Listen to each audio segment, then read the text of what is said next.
Bismillahirrahmanirrahim. Assalamualaikum warahmatullahi wabarakatuh. Alhamdulillahi rabbil alamin wa bihi nasta'inu ala umur dunya waddin wassalatu wassalamu ala sayyidil mursalin wa imamil muttaqin nabiyyina Muhammadin wa ala alihi wa sahbihi wa man tabi'ahu bi ihsanin ila yaumiddin. Allahumma inna nas'aluka ilman nafi'a wa rizqan tayyiba wa amalan mutaqabbala. Allahumma arhamna bil Qur'an wa ja'alna min ahlil Qur'an. Amma ba'du. Saudaraku sekalian rahimakumullah, kita melanjutkan tafsir surah Al-Fajr. Kali ini yang kita bahas ayat ke-6 hingga 9. Kita baca bersama-sama. A'udzu billahi minasyaitonir rajim. A'udzu billahi minasyaitonir rajim. Bismillahirrahmanirrahim. Bismillahirrahmanirrahim. Alam tara kaifa fa'ala rabbuka bi'ad. Alam tara kaifa fa'ala rabbuka bi'ad. Irama dhatil 'imad. Irama dhatil 'imad. التي لم يخلق مثلها في البلاد التي لم يخلق مثلها في البلاد. وثمود الذين جابوا الصخر بالواد وثمود الذين جابوا الصخر بالواد. Ya. Jadi pada ayat sebelumnya, ayat 1 sampai 5, kita sudah membahas bahwa Allah bersumpah dengan sejumlah waktu. Allah bersumpah dengan Fajr. Allah bersumpah dengan 10 hari yang mulia, yakni 10 Zulhijjah. Kemudian Allah bersumpah dengan genap dan ganjil yang sudah kita sampaikan, bahwa itu tafsirnya adalah tanggal 9 Zulhijjah dan tanggal 10 Zulhijjah. Mungkin juga ditafsirkan waktu-waktu sholat yang rokaatnya genap dan rokaatnya ganjil. Dan yang terakhir Allah bersumpah dengan malam pada saat sudah berlalu sebagian besar. Yang kemarin saya sampaikan kira-kira waktunya mulai jam 12:30 hingga kira-kira jam 2:30. Itu waktu-waktu emas untuk bertaqarrub, mendekatkan diri kepada Allah. Setelah Allah bersumpah dengan ini, setiap sumpah kan pasti ada jawab sumpah. Setiap qasam selalu ada jawab qasam. Ya, maka setelah bersumpah ini, kita memang harus mencari jawab qasamnya kira-kira apa. Ya. Nah, di sini sebelum Allah itu menyampaikan jawab qasamnya, atau sebelum jawab qasam yang kita perkirakan, maka Allah memberi peringatan dan menakut-nakuti dulu kafir Mekah dengan cara menceritakan bagaimana perbuatan Allah kepada orang-orang yang mendustakan para nabi di masa lalu.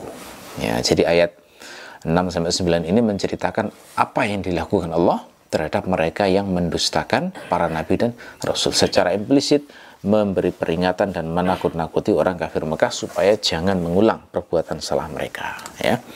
Maka Allah mengawali, alam tara kaifa fa'ala rabbuka bi'ad. Ini tidak mungkin difahami sebagai jawab qasam, bukan. Nggak mungkin. Tetapi ini bisa difahami sebagai petunjuk perkiraan jawab qasam. Nah, gitu ya. Karena ayat ini menceritakan bagaimana azab Allah terhadap kaum pengingkar para rasul.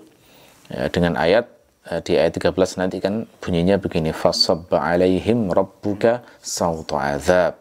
Ya, Allah menuangkan, atau Tuhanmu menuangkan pada mereka cemeti atau pecut azab. Nah, ini kan berarti titik tekannya itu Allah ingin menunjukkan bagaimana azab Allah terhadap mereka. Jadi jawab qasamnya adalah pesan ancaman berarti dalam ayat ini. Ya, apa itu? Kalau kata Ibnu Asyur, jawab qasamnya itu pasti mengandung makna istiqsal. Istiqsal itu apa? Yakni pemberangusan sampai akar-akarnya. Jadi siapa yang mengingkari Nabi dan Rasul, risalah mereka, maka akan diberangus sampai akar-akarnya. Ya, jadi nanti jawab qasamnya itu perkiraannya begini. La yasubbanna rabbuka ala mukadzibika sawtu azabin kama sabba ala adin wa thamud wa fir'aun. Sungguh Tuhanmu pasti akan menuangkan kepada para pendustamu itu cemeti azab sebagaimana Tuhanmu menuangkannya kepada kaum Ad, Tsamud, dan Fir'aun. Nah, kira-kira gitu ya. Jadi setelah Allah menyebut demi, maka sungguh Tuhanmu akan menuangkan cemeti azabnya kepada kaum yang mendustakanmu sebagaimana Allah memberikannya kepada Ad, Tsamud, dan Fir'aun. Di tafsir sebelumnya saya sampaikan juga, bisa juga difahami bahwa perkiraan jawab qasamnya adalah simpelnya la tu'adzabunna ya kuffar Makkah. Sungguh kalian pasti akan diazab wahai orang-orang kafir Makkah. Atau la yujaziyanna kulla ahadin bima amila. Ya, sungguh setiap orang akan dibalas sesuai dengan apa yang dilakukan. Ya. Tetapi secara bahasa, jawab qasam itu mungkin juga adalah ayat ke-14. Yakni ayat yang berbunyi inna rabbaka labil mirsad. Itu mungkin secara bahasa difahami sebagai jawab qasam. Nah, kalau ini difahami sebagai jawab qasam, maka ayat-ayat yang menceritakan kebinasaan umat di masa lalu itu menjadi semacam muqaddimah, semacam tamhid. Muqaddimah yakni berupa sisipan. Ya. Jadi kalau ayat ke-14 ini menjadi jawab qasam, berarti kira-kira kalau ayat ke-14 ini menjadi jawab qasam, berarti kira-kira maknanya begini. Sesungguhnya Rabbmu benar-benar akan mengawasi para pendusta di kalangan kaummu itu, yang tidak ada kesamaran bagi mereka nasib kaum seperti mereka di masa lalu. Nah, jadi kan ada unsur ancaman juga ya, ada unsur memberi peringatan dan ancaman. Nah, makna seperti ini itu mirip juga ada dalam surah Ibrahim ayat 42. Wala tahsabannallaha ghafilan amma ya'maludz zalimun. Janganlah sekali-kali engkau menyangka Allah itu lengah dengan apa yang dilakukan oleh orang-orang zalim. Ya, Allah itu pasti akan tahu, mengawasi, dan akan membalas. Nah, hamzah pada ayat alam taro, hamzahnya itu adalah hamzah istiqrar. Hamzah takriri. Hamzah takriri itu apa? Hamzah takriri itu adalah hamzah yang bermakna retoris. Jadi kalau retoris terjemahnya bukan apakah sebenarnya, tapi bukankah. Ya, bukankah. Taro di sini dari kata ro'a. Ro'a itu melihat. Taknya bermakna anta atau engkau. Berarti taro bermakna engkau melihat. Siapa yang dimaksud engkau di sini? Yang dimaksud adalah Rasulullah. Nah, hanya saja melihat di sini yang dimaksud adalah ru'yatul qalbi atau ru'yatul ilmi. Melihat yang bermakna mengetahui. Jadi makna alam tara itu alam ta'lam. Kenapa? Karena nggak mungkin Rasulullah itu disuruh melihat langsung peristiwa pengazaban kaum Ad, kaum Tsamud, Fir'aun, karena beda zaman gitu. Sehingga ini qarinah yang menunjukkan tidak mungkin ru'yah ini dipahami sebagai ru'yah hakiki. Jadi ru'yahnya ru'yah qalbi atau ru'yatul ilmi.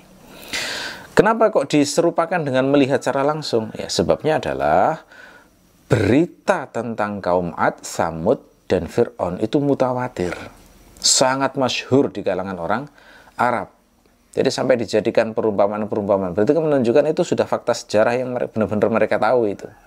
Maka kejelasan sebuah berita yang mutawatir ini diserupakan dengan kejelasan melihat dengan mata kepala sendiri. Karena itu istilahnya dipakai kata pakai kata ro'a itu karena di situ diserupakan dengan menyaksikan dengan mata kepala sendiri. Tapi Ibnu Asyur juga memahami, mungkin juga difahami sebagai melihat hakiki, tapi yang dimaksud adalah melihat jejak-jejak, bekas-bekas pengazaban kaum Ad dan Tsamud. Karena sampai hari ini itu kan jejaknya kaum Tsamud itu masih ada di Hijr itu, di Madain Soleh itu. Bagaimana pahatan-pahatan ketika mereka membuat rumah di tebing-tebing batu itu masih sampai sekarang masih ada itu. Jadi destinasi wisata ya sampai hari ini. Oke. Alam tara kaifa bermakna bagaimana, fa'ala bermakna berbuat. Alam tara kaifa fa'ala rabbuka, jadi rabbuka bermakna Tuhanmu, dengan K di situ yang dimaksud adalah Rasulullah. Ya, mengapa kok Rasulullah yang diajak bicara di sini pada ayat ini? Ya, penjelasan dari Ibnu Ashur, fungsinya itu 3. Apa itu? Yang pertama adalah tasbit, yakni peneguh hati Rasulullah supaya tetap semangat dan tangguh dalam berdakwah. Kenapa perlu diteguhkan hatinya? Karena Rasulullah itu diganggu. Harusnya kalau Rasulullah itu sudah menyampaikan bukti-bukti bahwa beliau adalah utusan Allah, sementara beliau juga tahu bahwa kaumnya itu mengenal beliau sebagai orang yang jujur, yang nggak mungkin dusta. Harapan manusiawinya kan logis kalau berharap bahwa beliau itu diterima dakwahnya.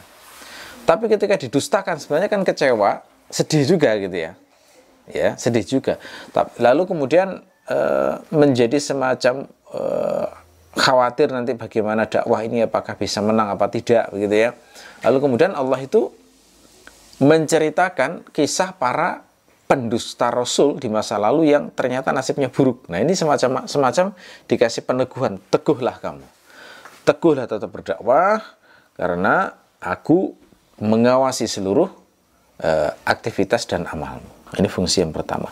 Fungsi yang kedua adalah janji akan diberi kemenangan. Karena Nabi dan Rasul itu yang diceritakan di sini itu diberi kemenangan oleh Allah. Diberi kemenangannya itu bukan kemenangan itu bisa macam-macam. Tapi kemenangan yang dicontohkan pada kaum Ad itu berarti nabinya itu selamat, yang mendustakan binasa. Kaum Samud juga sama, nabinya selamat, yang mendustakan juga binasa. Fir'aun juga demikian, Fir'aunnya tenggelam, Nabi Musa selamat. Jadi ini diberi janji oleh Rasulullah, semua musuh-musuh itu binasa itu nanti. Nah itu ya, jadi fungsinya fungsi kedua itu. Yang ketiga adalah ancaman. Ada fungsi ancaman terhadap mereka yang keras kepala, mendustakan Rasulullah. Jadi itu fungsi dari makna dari Rabbuka. Kenapa nggak menyebut misalnya alam taro kaifa fa'alallahu bi'ad misalnya. Itu ada rahasia bahasa di situ ternyata. Dinisbahkan pada Rasulullah itu ternyata ada 3 fungsi tadi. Ya. Ya. Makna yang lain dari Rabbuka, idhofah Rabb kepada Rasulullah itu adalah bentuk tasyrif. Karena Allah itu kan Rabbul Alamin, Tuhannya segala alam semesta toh. Tapi kalau sampai disebut Rabbuka itu memuliakan Rasulullah, seakan-akan hanya miliknya Rasulullah kan gitu ya, padahal tidak. Itu mirip seperti kalau kita misalnya bertamu ke orang Jawa, terus kemudian itu sebenarnya nggak ada hubungan apa-apa kita dengan tuan rumah itu. Terus kita bertanya tentang kabar dari istrinya, di mana Bu ini? Lalu kemudian tuan rumah menjawab, oh itu bibimu sedang ke pasar. Nah itu ya, dinisbahkan pada kita. Padahal bukan bibi kita, tapi dinisbahkan pada kita. Oh bilamu sedang di pasar itu, misalnya gitu ya. Itu kan bentuk memuliakan orang yang diajak ngomong, karena seakan-akan dianggap sebagai saudara. Jadi kadang nisbah itu memang maknanya seperti itu di bahasa apapun ya.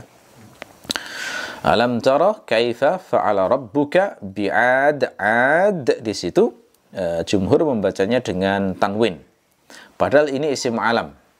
Ya, isim alam itu kan seringnya ghairu munsharif, tidak ditanwin. Kenapa kok ditanwin? Nah, ini penjelasan bahasanya adalah karena sulasi, kemudian ain isimnya disukun. Nah, jadi semua kata yang terdiri dari 3 huruf, kemudian ain isimnya disukun, itu menjadi munsorif alias ditanwin. Gitu ya. Contohnya misalnya kata hud. Hud itu termasuk sulasi juga. Terdiri dari 3 huruf, ya kan? Ha, wawu, dan dal. Makanya di Quran hud itu ditanwin. Hudun, hudan, hudin. Termasuk kata Nuh. Nuh itu juga, Nuh itu kan bukan bahasa Arab itu. Harusnya kalau nama-nama asing itu kan nggak ada yang ditanwin itu. Ibrahim itu kan Ibrahimu, Ibrahima, Ibrahim. Gitu dok ya, nggak pernah ada Ibrahimun, Ibrahiman, nggak ada. Yusuf sama Yusufu, Yusufa. Yaqub, Yaqubu, Yaquba. Nggak pernah ditanwin. Tapi kok ada nama yang bukan Arab seperti Nuh, tapi kok ditanwin Nuhun, Nuhan, Nuhin. Kenapa? Karena sulasi, terus ain isimnya di sukun. Nah, itu rahasianya di situ. Nuhun. Termasuk semua nama lah. Pokoknya sulasi, tengahnya disukun, maka munsorif. Jadi harus ditanwin. Hindun misalnya. Sama, hindun, hindan, hindin. Nah, ditanwin. Ya. Oke. Nah, Ad di sini yang dimaksud adalah kaum, nama kaum. Ya. Nah, itu dinyatakan dalam surat Hud ayat 59, wa tilka 'adun jahadu bi ayati rabbihim. Itu adalah 'Ad yang menyangkal ayat-ayat dari Tuhan mereka. Nah, kaum 'Ad itu adalah kaum yang nabinya adalah Nabi Hud. Nah, makanya dibahas secara khusus di surat Hud, di surat ke-11 ya. Itu surat Hud menceritakan tentang kaum Ad. Kaumnya dinamakan kaum Ad. Nah, Ad ini sebenarnya nama orang. Nama orang yang kemudian dijadikan sebagai nama bangsa, nama kaum. Ya, gitu. Nah, Ad dalam sejarah itu ada dua macam. Pertama adalah Ad al-ula dan Ad al-ukhra. Nah, yang dimaksud dalam ayat ini adalah Ad al-ula. Ad al-ula itu kayak bangsa yang kuno di masa lalu. Ya, karena nanti ada Ad yang al-ukhra, jadi bangsa kemudian. Nah, yang dicela Allah di sini, yang dibinasakan dalam Al-Qur'an itu adalah Ad al-ula. Makanya di dalam surat An-Najm ayat 50 Allah berfirman, wa annahu ahlaka 'adanil ula. Gitu ya. Dan sesungguhnya Allah itu membinasakan Ad yang pertama, generasi yang awal, yang kuno dulu itu. Ya. Nah, di ayat ke-50 surat An-Najm ini diberi takkid al-ula supaya nggak salah faham bahwa yang dimaksud Allah adalah Ad yang lain. Karena Ad ada dua macam tadi, Ad al-ula dan Ad al-ukhra. Ya. Kenapa Allah kok pakai contoh kaum Ad dulu? Setelah itu nanti pakai contoh kaum Samud ya. Terus terakhir pakai contoh kaum Fir'aun. Karena Ad dan Samud itu hitungannya termasuk Arab, bangsa Arab itu. Hitungannya masih bangsa Arab, cuma bangsa Arab kuno. Jadi Arab itu kalau kita baca dalam sejarah, bangsa Arab itu ada tiga macam. Ini yang perlu antum ingat-ingat. Pertama adalah Arab Baidah. Ini Arab yang sudah punah, sudah nggak ada lagi. Arab Baidah. Kemudian Arab Aribah. Arab Aribah itu Arab yang masih murni, yang paling kuno, termasuk di antara kaum Ad dan Samud. Ini Arab yang paling kuno yang masih ada dulu. Kemudian jenis Arab yang ketiga itu adalah Arab Musta'rabah atau Musta'ribah. Nah, ini campuran antara Arab yang murni tadi dengan Nabi Ismail. Gitu ceritanya. Ya. Jadi Nabi Ismail menikah dengan orang Arab yang asli, punya keturunan. Nah, jadilah itu Arab Musta'ribah. Nah, Rasulullah itu termasuk bagian dari Arab Musta'ribah. Makanya kalau kita belajar sejarah tentang sejarah Nabi itu mesti diterangkan dulu asal-usul orang Arab itu, biar mengerti perbedaannya. Ya, kalau ingin tahu bagaimana wajah orang Arab kuno yang termasuk ini Aribah tadi, nah itu atau bisa baca kembali tulisan saya tentang kaum Samud yang judulnya kalau nggak salah Soduf binti Muhayya. Ada kalimat itu, coba di Google nanti ya, Soduf binti Muhayya Irtaqi. Itu nanti itu ilmuwan itu berhasil merekonstruksi berdasarkan tengkorak di daerah Hijr situ, gimana wajahnya orang-orang seperti itu. Ternyata saya nggak bisa mendeskripsikan ya, tapi memang wajahnya memang ada kekhasan. Ya, wajahnya kaum-kaum Samud di masa lalu seperti apa itu ada kekhasan. Ya, jadi Ad dan Samud itu termasuk bangsa Arab yang masih murni, sehingga berita mereka itu sangat populer, masyhur di kalangan orang-orang Arab, sehingga kalau Allah ngasih contoh yang seperti ini itu akan lebih cepat masuk dalam pikiran mereka. Nah, ini makanya kita dalam menyampaikan agama Allah ini juga memang harus peka dengan contoh-contoh yang dekat dengan pikiran orang yang kita dakwai. Karena Quran mengajarkan seperti itu. Jangan pakai contoh-contoh yang nggak bisa dibayangkan, gitu ya. Karena akan lebih sulit untuk masuk. Kalau misalnya menyampaikan ilmu agama tentang syukur misalnya, itu pakai contoh nikmat-nikmat yang dirasakan orang yang kita ajak bicara. Jangan pakai ciptaan nikmatnya orang lain. Ya. Mengajak syukur tapi diceritakan nikmatnya Raffi Ahmad misalnya. Kan ya nggak nyambung itu. Gimana mau mensyukuri itu nikmatnya orang lain? Tapi nikmat yang dirasakan oleh orang yang diajak bicara, yang real dirasakan, begitu ya. Bicara tentang masalah sabar misalnya, bagaimana ketangguhan, ya pakai contoh-contoh kesedihan dengan kesusahan yang dirasakan orang yang diajak bicara itu lebih terasa daripada pakai contoh kesusahan orang lain. Walaupun kesusahan orang lain bisa menimbulkan simpati, tapi kan kadang-kadang nggak masuk benar dalam hati itu, gitu ya. Nah, ini ajaran iblis yang diajarkan Allah dalam Al-Quran, itu memakai contoh Ad dan Samud karena sangat dekat dengan kehidupan mereka.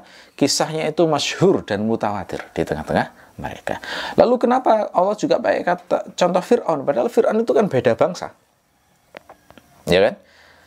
Orang-orang Mekah dengan Fir'aun kan di Mesir, sementara Mekah itu di Saudi Arabia. Itu beda bangsa, kok dipakai contoh itu? Nah, jawabannya adalah karena orang Arab itu berinteraksi dengan ahli kitab. Sementara ahli kitab itu sangat detail saat menceritakan kisahnya Fir'aun, karena itu masuk dalam kitab suci mereka. Di kitab Keluaran, di Bible itu kisahnya full tentang perjuangan Nabi Musa semenjak diutus hingga mereka keluar dari Mesir itu. Makanya dinamakan kitab Keluaran itu karena menceritakan sejarah itu. Sehingga orang-orang Nasrani maupun Yahudi yang berinteraksi dengan orang Arab itu familiar banget dengan kisahnya Fir'aun. Nah, sehingga Allah pakai 3 contoh umat yang mendustakan Rasul ini. Kaum Ad, kemudian kaum Samud, dan Fir'aun. Iram dzatil imad. Kata Iram bisa dibaca 2 cara, yakni dengan memkasrohkan hamzah, Iram, atau memfathahkan hamzah, Aram. Jadi Iram dzatil imad atau Aram dzatil imad. Jadi kalau ingin mempraktekkan ini bolehlah baca surat Al-Fajr, alam tara kaifa fa'ala rabbuka bi'ad Aram dzatil imad. Nah, itu nggak salah itu. Itu benar secara ilmu qiraat. Dan masuk qiraat mutawatir juga. Nah, Iram itu adalah moyangnya kaum Ad yang kemudian dijadikan nama kabilah. Dengan kata lain, Iram itu sebenarnya adalah sinonim kaum Ad. Itu aja. Ya. Sinonimnya sama saja. Jadi makanya penjelasan para ulama ini adalah atfu bayan atau badal. Penjelas Ad. Ad itu nih maksud adalah Iram. Ya. Kenapa kok pakai istilah lain? Bisa jadi ada orang Arab yang familiar dengan nama Ad, ada juga yang lebih familiar dengan nama Iram. Makanya disebut begitu. Maksud Ad adalah Iram, itu ya. Ya. Kata di penjelasan nasab itu nasabnya sebenarnya adalah Ad bin Iram bin Aus bin Sam bin Nuh. Jadi keturunan Nabi Nuh sebenarnya itu, Mas ya. Ya. Ad, kaum Ad itu. Ya.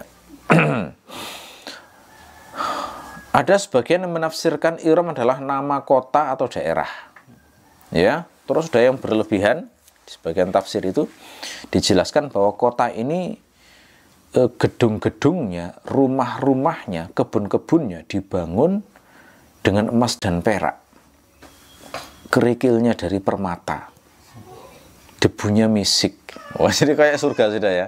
Terus tempatnya berpindah-pindah, kadang di Yaman, di Syam, di Irak, dan sebagainya. Ini kata Asy-Syaukani dalam Fathul Qadir, ini adalah kedustaan yang nyata. Ini contoh kisah-kisah dusta yang dimasukkan dalam tafsir, karena pengarang tafsirnya ini tidak punya kemampuan menyaring. Jadi beliau itu sangat menyesali, dan saya lihat itu gaya bahasanya marah itu dengan orang-orang jahil yang berani nulis tafsir padahal tidak mengerti ilmu menyaring berita, gitu ya. Termasuk Ibnu Asyur itu juga mengecam keras ini dalam At-Tahrir wa Tanwir, kisah-kisah yang Iram itu ditafsirkan sebagai kota indah, kota impian. Atau kalau sekarang nyebutnya isunya seperti kota Atlantis yang hilang. Nah, kira-kira begitu ya. Nah, model-model semacam ini itu dikecam keras oleh para ulama ini. Memang salah satu yang merusak din itu kan kedustaan model semacam ini. Seringkali yang jadi objek dusta itu adalah orang-orang soleh. Jadi kisah orang-orang soleh itu diceritakan dengan yang aneh-aneh, ya sangat berlebihan. Sampai kadang-kadang ada orang soleh itu yang karomahnya melebihi para sahabat, dan bahkan seolah-olah melebihi para nabi. Itu kan berlebihan ya, sangat berlebihan. Kayak gitu itu harus didustakan itu. Misalnya kisah yang dikecam oleh Hamka dalam tafsir Al-Azhar tentang Syekh Abdul Qadir Jailani. Itu banyak sekali itu kisah sing aneh-aneh yang sangat lebay banget gitu ya. Yang pernah saya baca itu misalnya di manaqibnya itu diceritakan Syekh Abdul Qadir Jailani itu kan punya pondok ya, punya santri. Lalu ada seorang ibu yang nitipkan anaknya di situ. Terus pas dikunjungi anaknya kok kurus kering begitu ya, kayak kurang makan, kurang gizi. Lalu kemudian melihat Syekh Abdul Qadir Jailani sedang makan ayam dengan nikmat begitu ya. Wah, enak. Terus si ibu ini kayak nggak terima itu loh. Gimana tuh Syekh? Anak saya kering, kurus, kurang gizi kayak begini, kok Anda malah makan ayam dengan nikmat semacam ini, sehingga Anda kelihatan lebih sehat, gemuk dan sebagainya. Terus kemudian konon ya, katanya Syekh Abdul Qadir ini bilang kepada ayam itu, hiduplah. Langsung tulang-tulangnya tadi yang selesai dimakan itu langsung hidup lagi menjadi seperti menjadi ayam, kemudian berkokok. Bukan sudah berkokok, berkokoknya adalah berbunyi asyhadu alla ilaha illallah wa asyhadu anna Muhammadar Rasulullah wa Syekh Abdul Qadir waliyullah. Ini kan ya lebay banget ini ya, coba. Serupa dengan dongeng-dongeng yang diciptakan Hollywood, tapi dimasukkan dalam, ini kan merusak akal orang awam itu. Akhirnya kemudian akan bisa mengagumi Syekh Abdul Qadir, bahkan melebihi Rasulullah itu. Bisa itu. Buktinya itu, kalau sudah nyebut Syekh Abdul Qadir, beberapa orang awam itu kayak sampai manggil-manggil kayak minta doa kayak gitu toh. Ini pendusta-pendusta kayak gini tuh memang harus ditangani ya. Kita harus tegas mengatakan nggak bisa dibenarkan ini. Kita percaya karomah, tapi bukan cerita-cerita picisan semacam ini. Ya, itu bahaya sekali itu ya. Kita percaya karomah, tapi harus selektif banget. Yang memberitakan harus orang yang siqah, orang yang adil seperti dalam riwayat hadis itu. Nah, kalau segala cerita kita tampung, rusak ini jadinya. Gitu ya. Ada lagi yang dikritik Hamka di Al-Fasar itu kisah Syekh Abdul Qadir merebut ya apa itu namanya, kotak yang berisi roh yang dibawa malaikat Israel. Jadi ceritanya ada salah satu kenalan Syekh Abdul Qadir itu yang meninggal, terus saudaranya sedih, terus kemudian ingin nolong, ingin ngambil lagi rohnya yang sudah diambil oleh malaikat pencabut nyawa itu. Nah, ketika mau diambil, dilarang sama malaikat Israel, akhirnya rebutan gitu ya. Dan kayak ceritanya Sun Gukong, ya kan begitu ya. Jadi rebutan, setelah rebutan kemudian Bertebaran. iya, itu jatuh kotaknya, rohnya bertebaran, akhirnya kembali lagi ke jasad-jasad yang lain, sehingga yang hidup bukan hanya yang mau ditolong, tapi banyak orang lain yang hidup. Ini kan membuat kisah-kisah tentang karomah ulama itu selevel dengan ya tadi kisahnya Kerasakti gitu ya, kisahnya mudah-mudahan semacam itu. Sangat merendahkan Islam ini. Harus hati-hati ya. Jadi kayak gini tuh sudahlah. Kita mendustakan kayak gitu tuh nggak dosa, malah menjaga Islam itu. Nggak jelas sanadnya, nggak jelas anunya gitu kan. Bohong semacam itu, kisah-kisah kayak gitu. Ya. Ada banyak juga kedustaan atas nama Nabi. Nah, itulah yang alhamdulillah, kalau kedustaan Nabi lebih terjaga karena ada ilmu hadis, sehingga hadis palsu apa itu terjaga. Yang nggak terlalu terjaga ini kedustaan atas nama orang soleh ini loh. Gitu ya. Saya itu bisa merasakan betul karena kadang-kadang orang itu karena saking kagumnya ke seseorang atau mendengar berita ke orang lain, lalu kemudian ngarang-ngarang cerita atau menyimpulkan sendiri yang nggak diverifikasi. Sebagai contoh ya, saya pernah itu mendengar, mohon maaf, tentang saya sendiri. Saya itu pernah diisukan, katanya saya itu bangun masjid di belakang rumah saya di Batu. Astagfirullahaladzim. Langsung tak koreksi, bukan saya. Begitu. Itu bukan saya. Tak ceritakan, itu wakaf. Bukan saya yang bangun. Tapi kadang orang itu berlebihan. Makanya hati-hati loh ya. Kadang ada orang menceritakan tentang orang lain, mungkin karena saking apresiasinya atau bagaimana. Itu kadang-kadang dinisbatkan pada sesuatu yang nggak benar beritanya. Nggak jelas ke beritanya, itu loh ya. Ya kalau masih hidup dan mendengar kan wajib kita jelaskan kebenarannya seperti apa. Jangan malah menikmati semacam itu. Saya nggak pernah bangun masjid. Itu wakaf dari kerabat saya yang ada di Mesul, ceritakan gitu ya. Bukan dari kami itu. Makanya berita-berita tentang kisah seseorang misalnya fulan ini melakukan amal ini, verifikasi dulu, hati-hati. Kita senang, bagus melihat ada orang yang baik gini-gini. Tapi kalau nggak bener, itu nggak boleh disebarkan kayak gitu. Kedustaan atas nama orang soleh itu banyak sekali. Dan hari ini memang jarang yang ini. Karena kita nggak mungkin, para ulama sepertinya memang tidak mungkin membuat karya khusus untuk membahas berita-berita tentang seputar ulama. Itu ya, karena terlalu banyak. Ulama itu kan jumlahnya banyak banget itu. Ya, yang paling mungkin adalah kalau menceritakan karomah dipastikan sanadnya sahih. Seperti An-Nawawi ya, kalau cerita karomah ulama-ulama itu di kitab beliau ada namanya kitab Bustanul Arifin kalau nggak salah. Itu beliau selalu memastikan perawinya ini dan semuanya siqah. Nah, harusnya gitulah kalau menerima berita tentang karomah seseorang, gitu ya, biar nggak berlebihan. Berita tentang orang soleh, berita tentang Nabi, bahkan berdusta atas nama Allah itu juga ada. Seperti orang-orang Bani Israel itu yang mengatakan Allah itu membagi hari menjadi 12 jam, ya kan? Kemudian ada yang digunakan untuk ngurus alam semesta, ada yang digunakan untuk belajar Taurat, ada yang digunakan untuk, terakhir itu digunakan untuk istirahat bermain-main dengan ikan paus. Itu kan sangat keji ya, menisbatkan sesuatu kepada Allah dengan cara semacam itu kan sangat keji. Itu dusta atas nama Allah. Nah, kita harus hati-hati ya dengan hal-hal yang semacam itu. Asy-Syaukani ngarang kitab khusus untuk menjelaskan beberapa kisah-kisah dusta itu dalam kitab berjudul Al-Fawaidul Majmu'ah fil Ahaditsil Mawdu'ah. Nah, ini kitab bagus yang dikoleksi untuk menambah pengetahuan tentang contoh kisah-kisah dusta. Irama dzatil imad. Zat itu sama maknanya dengan zu, yang bermakna memiliki. Ya. Cuma di sini pakai muannas. Kenapa? Karena iram itu dipahami sebagai muannas. Kok bisa dipahami muannas? Karena iram itu diperkirakan qabilatu iram. Itu ya. Nah, qabilah itu kan muannas toh. Ya, makanya sifatnya juga muannas ya. Al-imad itu makna bahasanya adalah di'amah, yakni penopang atau pasak. Jadi bayangkan ada kayak tiang pancang begitu, yang besar, yang tebal, yang tinggi, yang dipakai untuk menegakkan rumah, ditancapkan di tanah. Bisa juga dipakai untuk membuat kemah, ya, tiang-tiang pancang yang digantungi kain itu, atau kubah. Nah, gitu ya. Nah, imad itu makna bahasanya seperti itu. Nah, yang dimaksud di sini adalah makna majasi, yakni bermakna kuat. Jadi zatil imad itu memiliki tiang-tiang, itu maksudnya adalah qawi, yang kuat. Kenapa? Karena diserupakan dengan rumah yang menjadi kuat kalau ada tiangnya, gitu ya. Kalau rumah nggak ada tiangnya, lemah. Ditiup angin gampang roboh, gitu loh maksudnya. Ketika ada tiangnya, ada penopang-penopangnya, menjadi kuat. Kayak fungsi tulang pada manusia, itu kan buat orang kuat loh. Karena kan nggak ada tulang yang lemprek begitu, nggak bisa melakukan aktivitas apapun, gitu ya. Karena itulah sejumlah mufassir menafsirkan itu sebagai qawi.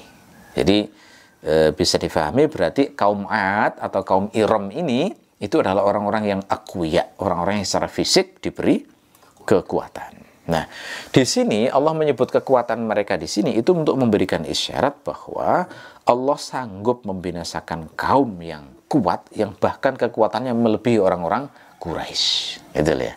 Kalau kaum Ad yang lebih kuat dari kalian, saya bisa aku binasakan loh. Apalagi kalian. Ya. Kebinasaan kaum Ad itu dengan apa? Dengan angin ya. Angin topan yang bertiup berhari-hari sampai luar biasa dampak merusaknya. Saking kuatnya itu sampai ada riwayat mereka itu sembunyi semacam di bunker-bunker, sudah ditutup itu tercerabut itu. Lalu kemudian mereka keluar dari dalam itu sampai kepalanya itu putus. Saking kencangnya angin. Gitu ya, itu azab Allah pada kaum Ad itu semacam itu. Nah, bahwa Allah sanggup membinasakan kaum yang lebih kuat itu juga diisyaratkan dalam sejumlah ayat yang lain. Misalnya di surat Muhammad ayat 13. Wa ka'ayyim min qaryatin hiya ashaddu quwwatan min qaryatika allati akhrajatka ahlaknahum fala nasira lahum. Betapa banyaknya sebuah kampung atau sebuah kota yang lebih kuat daripada kotamu yang mengusirmu, maka aku membinasakan mereka dan mereka tidak mendapatkan penolong. Ya, ada juga dalam surat Ghafir, ini surat ke-40. Awalam yasiru fil ardi fayanzuru kaifa kana aqibatul ladzina kanu min qablihim kanu hum ashadda minhum quwwah. Apakah mereka tidak berjalan di muka bumi lalu kemudian melihat bagaimana perbuatan orang-orang yang sebelum mereka itu lebih kuat kekuatannya daripada mereka. Nah, ini secara implisit mengajarkan kepada kita ya, kalau Allah itu menakdirkan kita misalnya berjalan di berbagai tempat dunia ini, pesan pentingnya itu adalah ambillah ibrah, bertadaburlah, tambahi rasa takut kepada Allah. Bagaimana lihat jejak-jejak kuasa Allah di tempat yang kita lewati itu yang paling penting ya. Oke. Jadi itu. Jadi makna imad ini adalah bahasa majasi kekuatan. Tapi ada juga mufasir yang menafsirkan imad itu bermakna tul, ketinggian. Jadi zatil imad itu bermakna mereka itu posturnya tinggi, gitu ya. Jadi irama zatil imad berarti dimaknai mereka adalah kaum yang tawil, yang tinggi postur tubuhnya. Itu mungkin secara bahasa, seperti penjelasan Abu Ubaidah. Nah, ini juga pendapat Muqatil. Jadi kalau ada dalam bahasa Arab itu ada ungkapan rajulun tawilul imad, itu maknanya rajulun tawilul qamah, lelaki yang posturnya tinggi. Ya. Seorang laki-laki kalau disebut rajulun muammadun itu maknanya rajulun tawilun, lelaki yang tinggi. Nah, ini ada riwayat kata Asy-Syaukani bahwa orang Ad itu tingginya 12 zira', 12 hasta. Satu hasta itu tinggi kira-kira kalau sekarang 46,2 cm. Jadi nggak sampai setengah meter. Itu satu hasta. Hasta itu ukuran dari sini ke sini loh.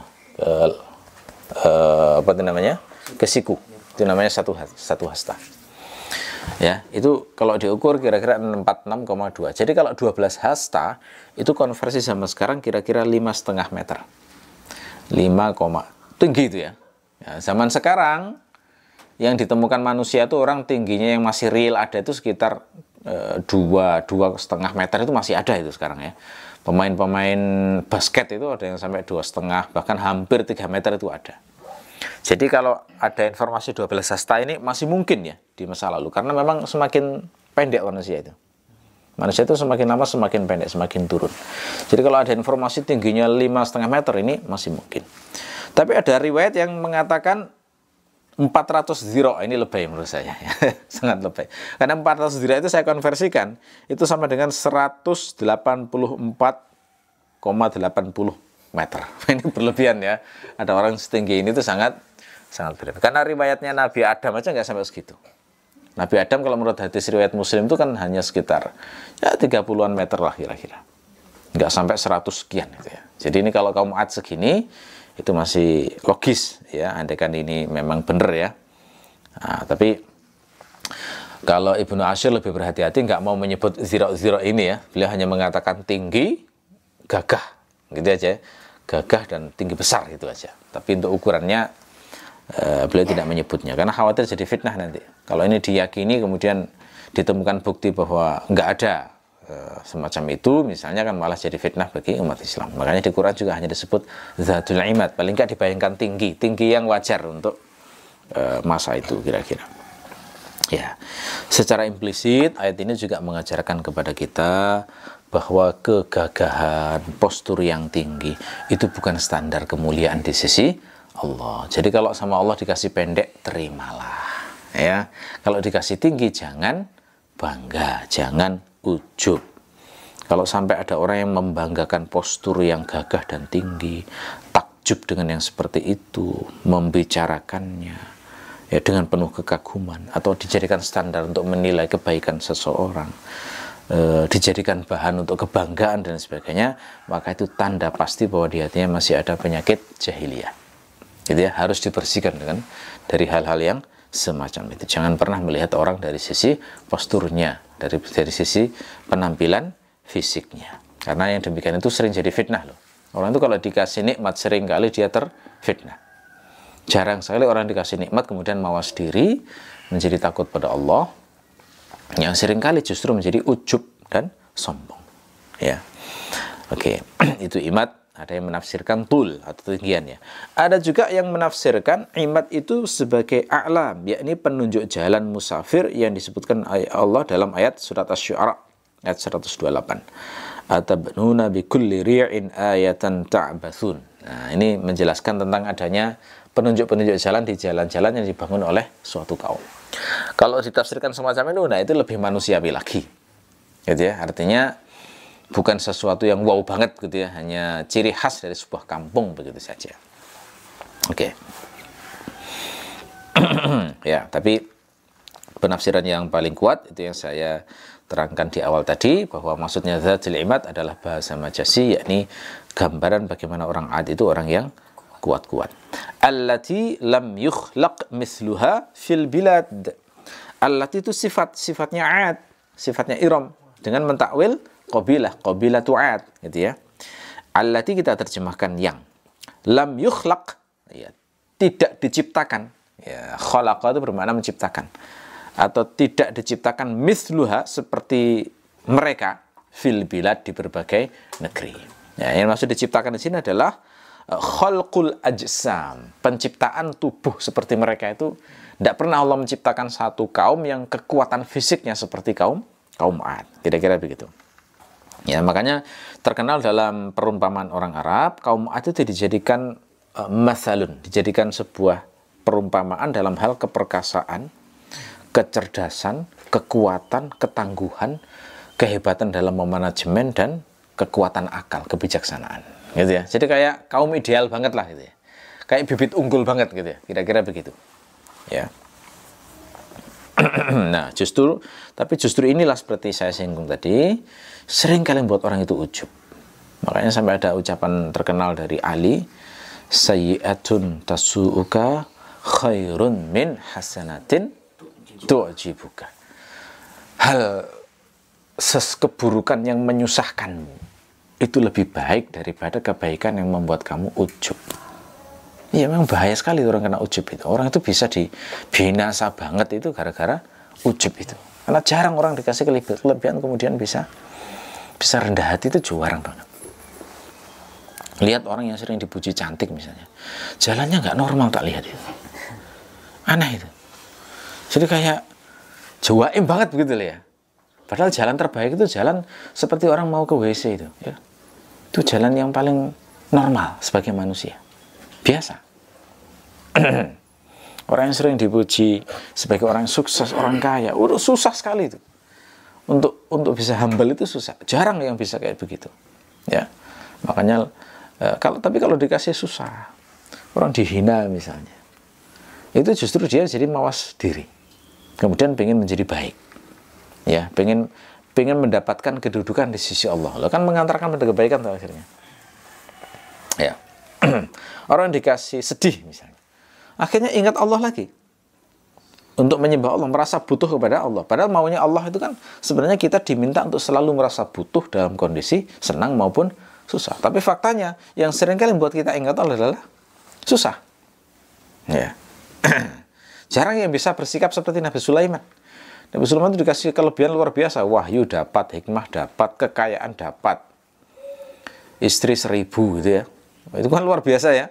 Tapi beliau itu nggak tak henti-hentinya. Ucapan beliau yang sampai dikutip dalam Al-Quran adalah bersyukurnya itu berbunyi Alhamdulillahilladzi faddalani ala katsirin min ibadihil mu'minin. Segala puji bagi Allah yang melebihkan saya di atas kebanyakan hamba-hambanya yang mukmin. Gitu ya. Jadi nggak ada kesombongan sedikit pun, nggak ada ujub sedikit pun dalam hatinya. Dan kalau untuk Allah itu nggak segan-segan itu mengorbankan apapun itu. Pernah beliau itu saking senangnya ngusap-ngusap kuda gitu ya, sampai lewat waktu sholat. Langsung sedih gitu, langsung disembelih semua kuda-kudanya yang membuat lalai dari sholat itu. Kita nggak sampai level itu, ya nggak? Oke, sewenangnya main HP gitu ya, sampai lepas sholat. Pernah nggak HP-nya langsung sedekahkan aja? Nggak sampai seperti itu levelnya. Kalau Nabi Sulaiman sudah sampai level itu, nggak cinta sama sekali ke kepemilikannya. Ya, kita ini levelnya masih memang istilahnya apa ya, jatuh bangun ya. Ya kesandung, ya kesimpret ya, tapi ya masih berjuang terus di jalan Allah. Begitu. Oke. Wa thamud alladzina jabus sakhra bil wad. Nah, setelah Allah menceritakan kaum Ad, maka Allah berpindah kepada kaum Tsamud. Siapa itu kaum Tsamud? Kaum Tsamud adalah kaum yang tinggal di daerah Hijr. Hijr itu di daerah utaranya Madinah kira-kira. Yang di sana itu ada seorang nabi yang bernama Nabi Soleh, gitu ya. Jadi Nabi Soleh yang mukjizatnya itu adalah unta yang keluar dari sebuah batu, ya. Alladzina itu sifatnya Tsamud. Kenapa pakai alladzina bukan allati? Kok beda dengan Ad misalnya? Nah, jawabannya adalah karena di sini yang dipertimbangkan maknanya dari Tsamud, sehingga perkiranya adalah kaum, gitu ya, kaum sebagai kumpulan orang yang banyak. Alladzina jabu. Apa itu jabu? Jabu dari kata jaba bermakna qata'a, memotong. Ya, maksud memotong di sini adalah memahat. Ya, memahat. Apa yang dipahat? Sokhra. Sokhra atau sokhra itu bermakna hijaratun azimah, batu yang sangat besar. Jadi jabus sokhra itu bermakna memotong batu besar, yakni memahat batu-batu besar. Di mana? Bilwad. Alwad, binya itu bermakna di, ba' dzarfiyah. Alwad makna bahasanya adalah lembah. Ya, yakni area rendah di antara dua gunung. Nah, tapi yang dimaksud di sini sudah spesifik, sudah jadi isim alam, yakni Wadil Qura. Nah, jadi kalau disebut Wadil Qura itu maksudnya tempat tinggalnya kaum Tsamud. Ya, Wadil Qura. Nama lainnya adalah Al-Hijr. Nah, jadi Al-Hijr itu sama dengan Wadil Qura atau Madain Soleh. Jadi 3 nama ini yang terkenalnya. Madain Soleh, Wadil Qura, Al-Hijr, itu semuanya adalah tempat-tempat yang dipakai tinggal oleh kaum Tsamud. Ya. Jadi orang Madinah kalau mau ke Syam itu pasti lewat sini biasanya.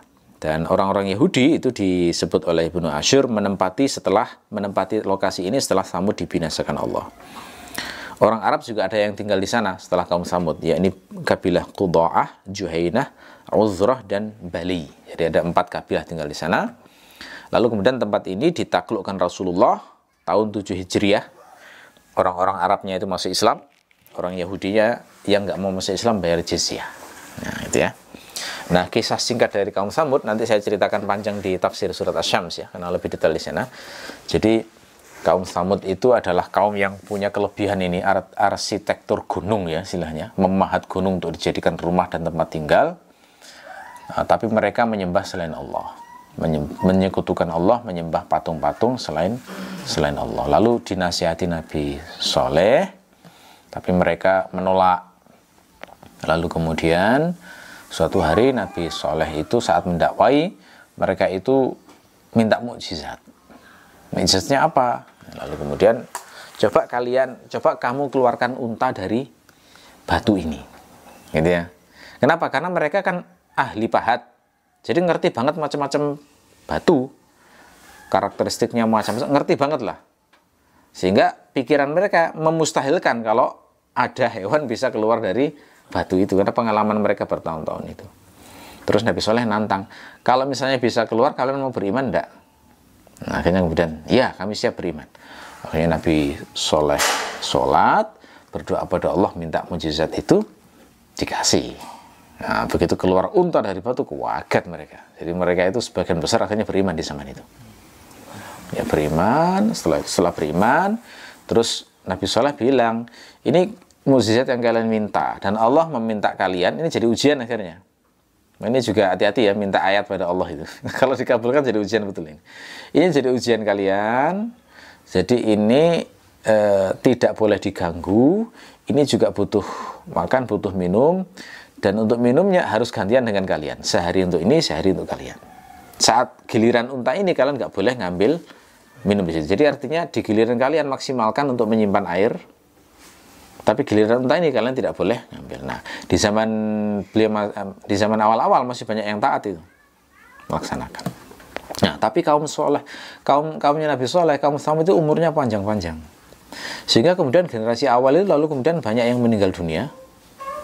Lalu kemudian ganti generasi baru yang tidak pernah melihat mukjizat dengan mata kepala sendiri, hanya dengar cerita-cerita. Kisahnya begitu, ya.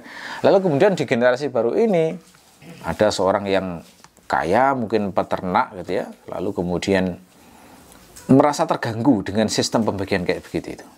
Karena dia itu merasa ya ternaknya ini benar-benar sangat ini susah mendapatkan air yang dibutuhkan karena harus nunggu hari giliran gitu loh misalnya.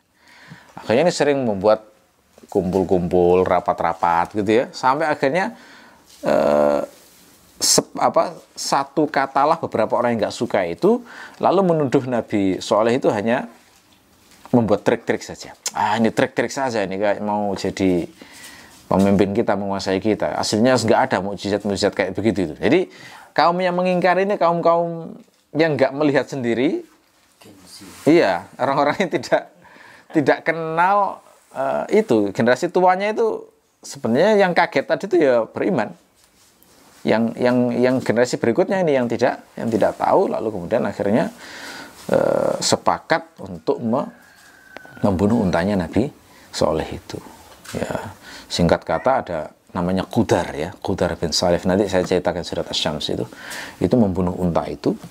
Terus Nabi Soleh sangat sedih ya, kemudian memberi peringatan mereka. Ini sudah tiba saatnya kalian akan terkena azab. Jadi ceritakan waktu itu sampai ada 3 hari dikasih tanda itu ya. Wajah mereka berubah warnanya itu. Jadi dari kalau nggak salah kuning dulu, kemudian merah, terakhir menghitam. Nanti saya ceritakan ya di surat Asy-Syams itu lebih detail berdasarkan riwayatnya. Lalu kemudian Allah memberikan teriakan yang sangat keras sampai binasa semuanya. Jadi kisahnya kaum Tsamud kira-kira seperti itu ya diceritakan dalam Al-Quran dan kitab-kitab sejarah ya. Nah, jadi ini